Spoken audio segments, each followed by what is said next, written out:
Ayo main ke kampung halamanku, Jember. Adanya di Jawa Timur. Kalau dari ibu kota Surabaya, jaraknya sekitar 5 jam perjalanan darat ke arah tenggara.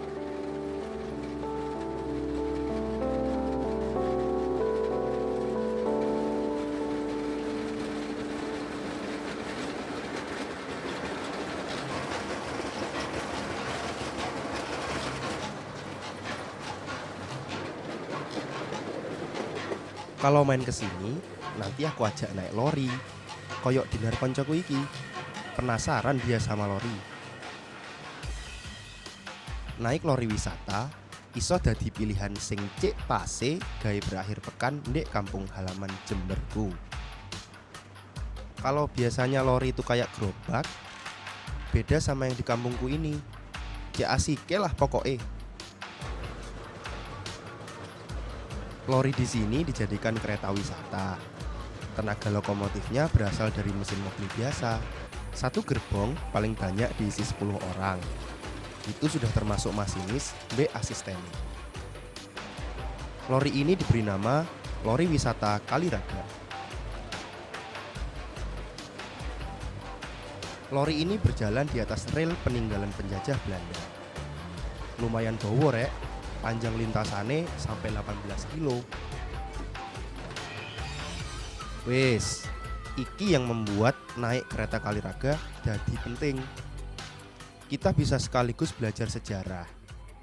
Lori bakal masuk ke terowongan Merawan, buatan orang Belanda zaman dulu. Panjangnya hampir 7 kilo.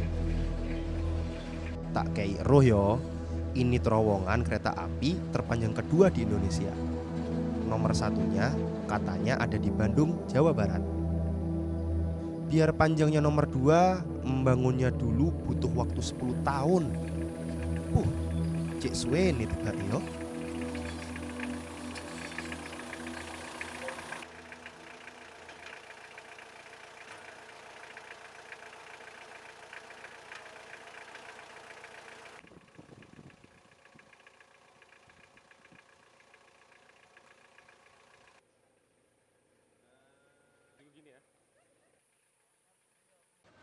Lepas terowongan, pemandangan apik dari Gunung Gumitir mulai terlihat.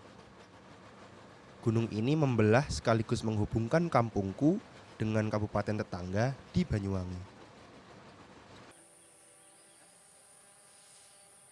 Jalur lintasan lori Kaliraga Jember mesti melewati 10 jembatan.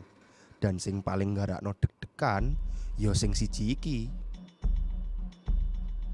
Jembatan iki dawane 200 meter. Sudah begitu tingginya gak kurukur 50 meter lebih rek. Seru. Tapi eling, penumpang kudu tenang karo ojo gridu. Alias jangan heboh yo. 1 menitan saja jembatan panjang dan tinggi terlewati.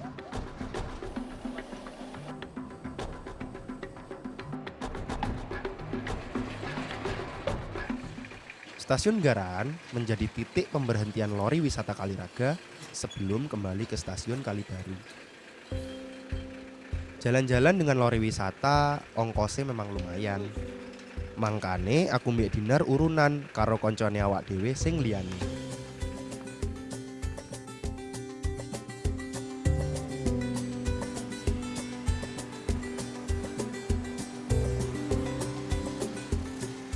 Begini ini suasana pagi di Lun-Alun, Kota Jember.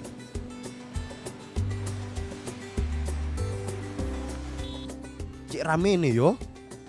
Ini tempat pool kumpul favorit kami. Titik 0 km Kabupaten Jember adanya juga di sini. Jember itu tadinya cuma kota administratif dari Kabupaten Bondowoso.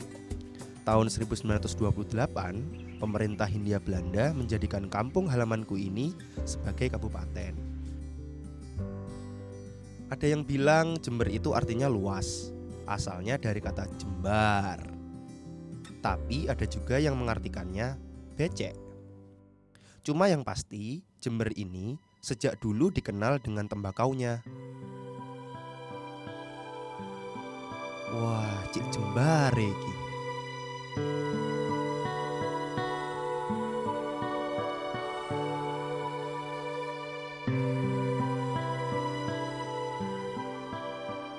Saking banyaknya tembakau di sini, kampungku sampai dijuluki Kota Mbako atau Kota Tembakau.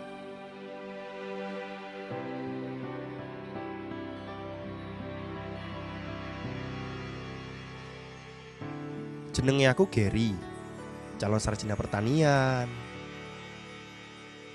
Namanya juga arek Kota Mbako. Ilmu dan sejarah tanaman ini yo harus aku kuasai. Biar di kampungku ada banyak, aslinya Mbako bukan dari Jember. Yang bawa tanaman ini dulu, ya penjajah Belanda. Katanya kampungku iki cocok ditanami Mbako. Ini tanaman yang gak butuh banyak air. Cek cocoke wes sama jenis tanah di sini.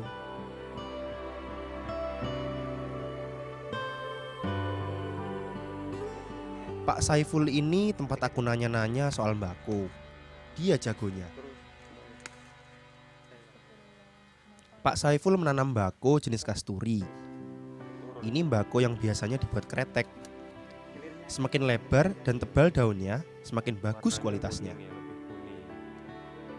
Ribuan petani Jember mengandalkan hidup dari Mbako. Hasil Mbakonya saja bisa sampai lebih dari 21.000 ton tiap tahunnya dari sekitar 15.000 hektar lahan yang ada. Bisa dibilang, Mbako berkontribusi cukup besar untuk pendapatan asli daerah Kabupaten Jember.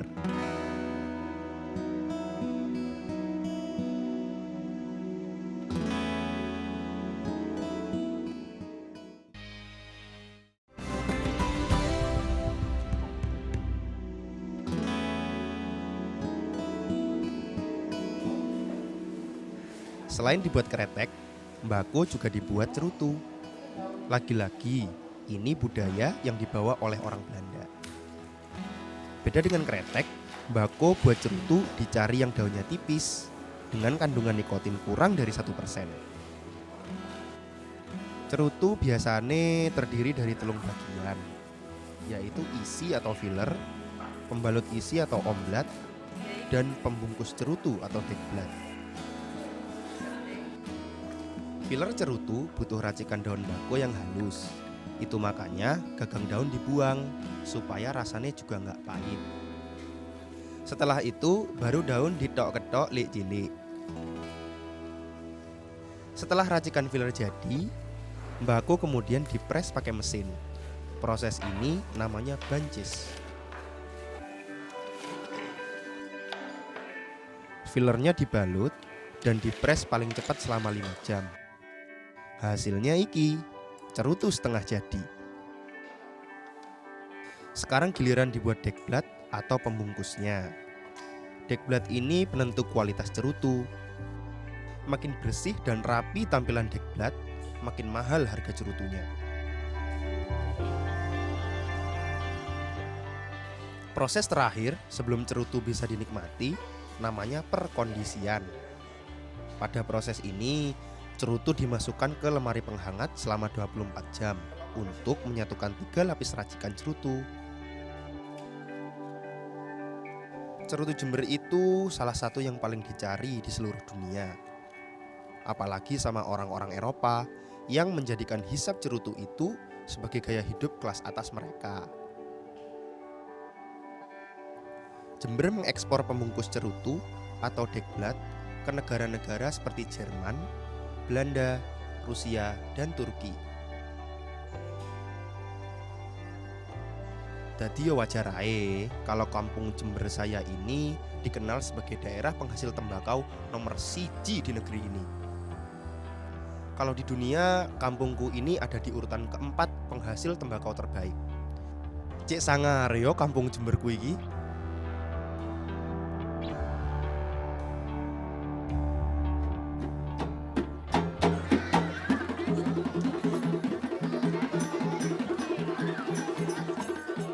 Kata orang-orang tua, Jember ini gak punya penduduk asli. Pendahulu kami itu katanya berasal dari orang-orang Jawa di luar Jember, mbek orang Madura. Dulu mereka didatangkan ke sini sebagai pekerja perkebunan oleh Belanda. Lama-lama, budaya Madura dan Jawa menyatu jadi budaya khas Jember yang disebut Pendalungan. Ini yang membuat kami menjadi unik. Gak ada duanya lah, hahaha.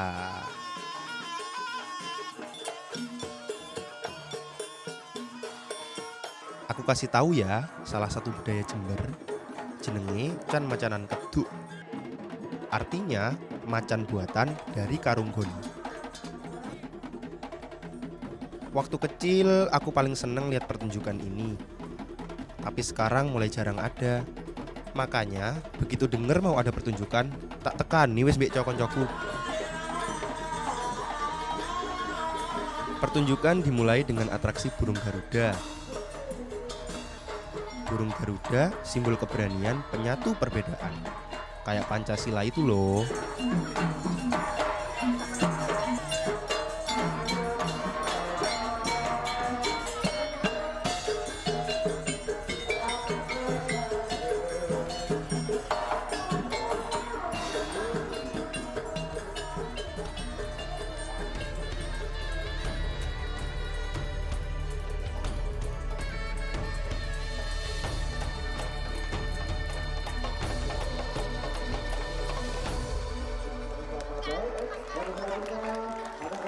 Setelah burung Garuda, ada atraksi pencak silat anak-anak. Wih, aksi anak-anak ini seru yo, cek gemesin delok norek arek iki iso silat. Hehehe. Pertunjukan belum selesai. Masih ada yang bisa membuat penonton bergoyang. Iki gandrung campur sari. Budaya Pendalungan memadukan tari gandrung dari Banyuwangi dengan musik campursari. Waduh rek, gak iso aku karo cokon-coku iki nahan goyang. Hehehe.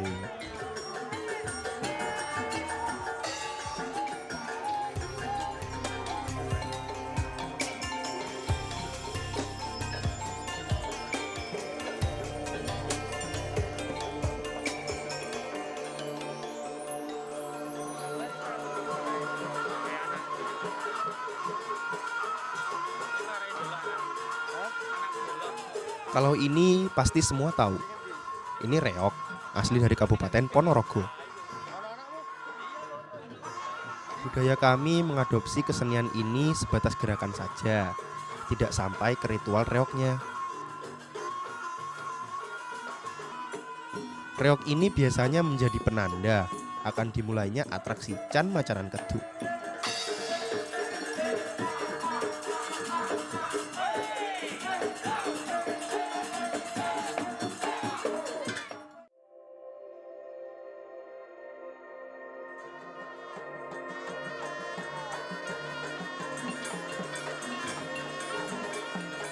Kalau sudah nonton can macanan keduk, harus dari awal sampai akhir. Tapi memang bisa jadi sampai semalam suntuk buat nunggu macan keduknya keluar. Boh, mercon iki. Bikin kaget aja ya. Tapi justru ini serunya. Ini pertanda sebentar lagi macan keduke bakal keluar. Seni can macanan keduk diciptakan pertama kali di tahun 1976 di daerah Tegalboto, Kaliurang, Jember. Waktu itu daerah ini masih hutan dan sering terjadi kejanggalan. Katanya ada macan yang membawa pergi anak-anak gadis. Usut punya usut, anak-anak gadis itu ternyata berbuat kesalahan sehingga dicari-cari macan hutan. Ada juga yang bilang macan hutan memangsa ternak-ternak warga. Manusia waktu itu dianggap sudah merusak hutan, menghilangkan sumber makanannya macan.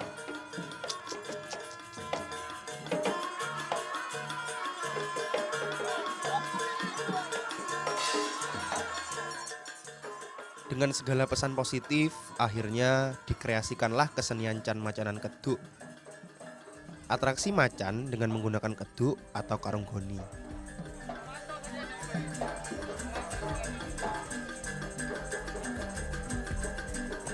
Supaya menarik, aksi seni budaya Pendalungan khas Jember ini terus berinovasi, menyesuaikan dengan perkembangan zaman. Ada satu pesan lagi yang membuat banyak orang tua di Jember mengajak anak-anak nonton Can Macanan Keduk, yaitu anak-anak tidak boleh berbuat durhaka kepada orang tua karena nanti bisa dimangsa macan. Medeni soro yo.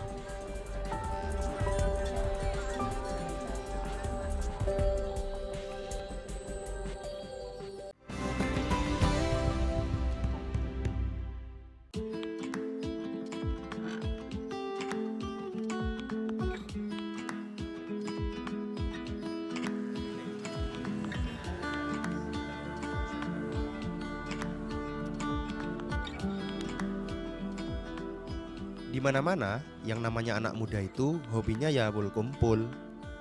Begitu juga aku dan kawan-kawan di Jember. Ini salah satu tempat tongkrongan favorit kami. Bukan warung kopi dari luar negeri, tapi di sini kami bisa menikmati minuman terbaik sedunia.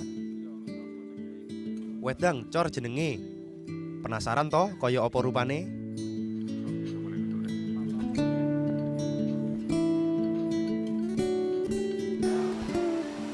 Pak Arif ini yang punya warung. Kata Pak Arif, wedang cor itu mengambil filosofi pengecoran bangunan. Ada pasir, batu kerikil, semen, dan kapur. Pada minuman wedang cor, pasir diwujudkan dengan tape ketan, semen dengan jahe, dan susu layaknya kapur. Rasa manis dan asame wedang cor ditambah anget di tenggorokan. Ilate aku dadi ketagihan. Apalagi ditambah gorengan seperti ini. Sepiringnya pasti disajikan 10 buah gorengan di setiap meja. Nongkrong di sini jadi betah, rasanya enak, harganya murah. Segelas wedang cor Rp3.500. Gorengannya sepiring cuma 5.000. Mantap toh? Hehehe.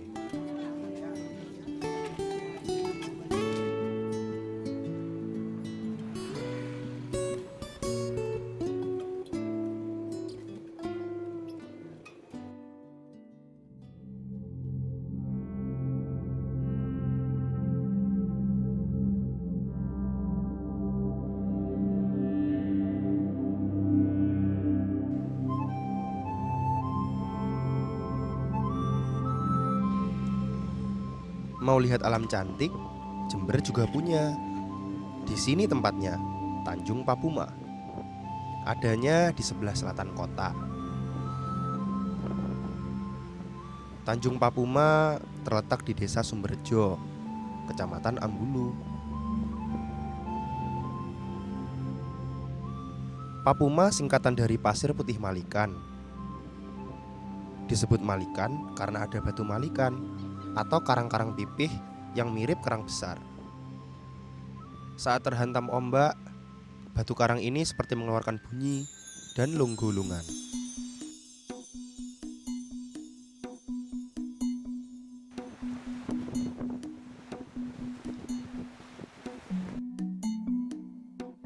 Papuma saat ini menjadi primadona tujuan wisata.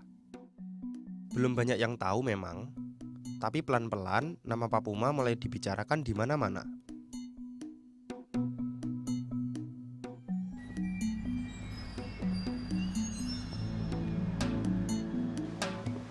Buat kami orang Jember, keindahan Papuma tidak ada bandingannya.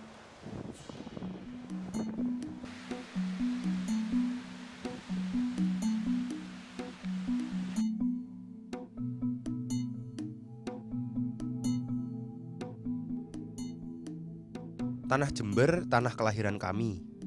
Di sini kekayaan alam menyatukan beragam budaya. Inilah identitas baru kami, Wong Jember, dengan tradisi Jemberane. Tradisi yang membuat Indonesia semakin kaya. Kami bangga. Indonesia bagus.